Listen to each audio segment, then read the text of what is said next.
एक समय की बात है। एक छोटा सा गांव था जहां एक भिखारी रहता था। उस भिखारी का नाम माधव था। माधव रोज सुबह उठकर गांव के अलग अलग हिस्सों में भीख मांगने जाया करता था। उसका जीवन भिक्षा पर ही निर्भर था। गांव के लोग भी उसे पहचानते थे और कुछ न कुछ उसे दे दिया करते थे। माधव की एक खासियत थी, वह अपने साथ हमेशा एक छोटी सी झोली लेकर चलता था जिसमें वह कुछ अनाज के दाने रखता था। ऐसा वह इसलिए करता था क्योंकि इतने वर्षों में उसने एक बात समझी थी, अगर कोई उसकी झोली में कुछ न देखे तो उसे भीख देने में हिचकिचाते थे। अगर उसकी झोली में कुछ पहले से ही दिखे तो लोग उसे और भीख दे देते थे। ये उसकी भीख मांगने की चालाकी थी। एक दिन वह सुबह जल्दी उठकर अपने काम पर निकल पड़ा। आज वह कुछ अजीब सा महसूस कर रहा था, जैसे आज का दिन कुछ खास होगा। जैसे ही वह गांव की मुख्य सड़क पर पहुंचा, उसने देखा कि सामने से एक शानदार रथ आ रहा है। रथ की चमक और उसकी सुंदरता देखकर माधव को समझ में आ गया कि यह राजा का रथ है। माधव ने सोचा, वाह, आज तो किस्मत खुल गई। अगर राजा की नजर मुझ पर पड़ गई और उसने कुछ दे दिया तो मेरी जिंदगी ही बदल जाएगी। वह जल्दी से सड़क के किनारे खड़ा हो गया और राजा के रथ के पास से गुजरने का इंतजार करने लगा। जैसे ही रथ उसके पास पहुंचा, कुछ अजीब हुआ। रथ उसके पास आकर रुक गया। माधव हैरान रह गया। उसकी आंखें चौड़ी हो गईं जब उसने देखा कि राजा खुद रथ से उतरा और उसकी ओर बढ़ने लगा। अब उसकी कल्पनाएं और तेज हो गईं। उसने सोचा, अरे, आज तो मैं राजा से कुछ मांगने जा रहा हूँ। शायद वह मुझे ढेर सारा सोना, चांदी या कोई बड़ी चीज दे देगा। लेकिन तभी एक और चमत्कार हुआ। राजा ने अपनी झोली उठाई और उसे माधव के सामने फैला दी। माधव की आंखें फटी की फटी रह गईं। उसने सोचा, यह क्या? राजा मुझसे भीख मांग रहा है। राजा ने विनम्रता से कहा, भाई, मुझ पर दया करो और मुझे कुछ भिक्षा दे दो। माधव को विश्वास नहीं हो रहा था। उसने सोचा, यह तो उल्टा हो गया। राजा मुझसे भीख मांग रहा है।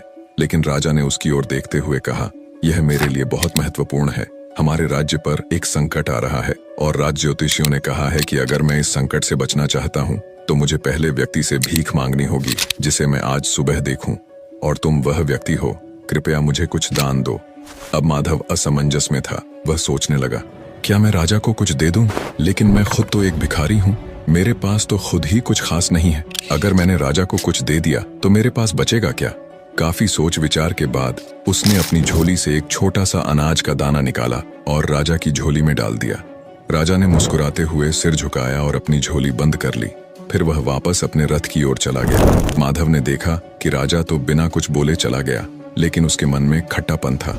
वह सोचने लगा, क्या मैंने सही किया? राजा खुद भी तो इतना अमीर है, वह मुझे कुछ मूल्यवान दे सकता था। और मन ही मन राजा को बुरा भला कहने लगा। दिन भर माधव को बहुत भिक्षा मिली। उसकी झोली में अनाज, पैसे और कपड़े भर गए, लेकिन उसके मन में एक अजीब सी बेचैनी थी।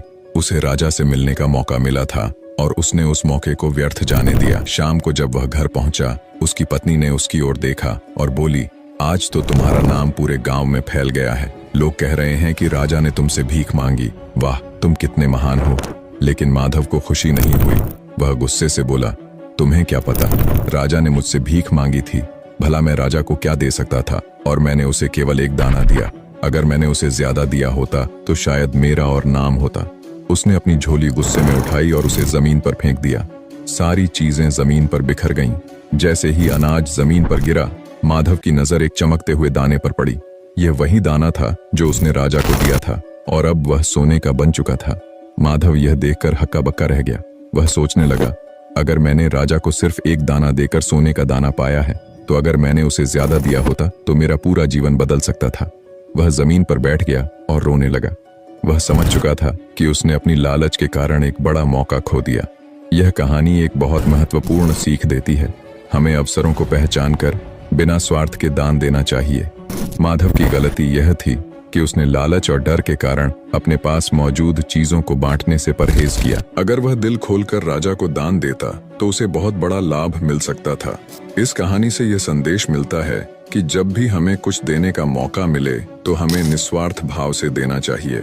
यही दान हमें जीवन में असली सफलता और खुशी दिलाता है।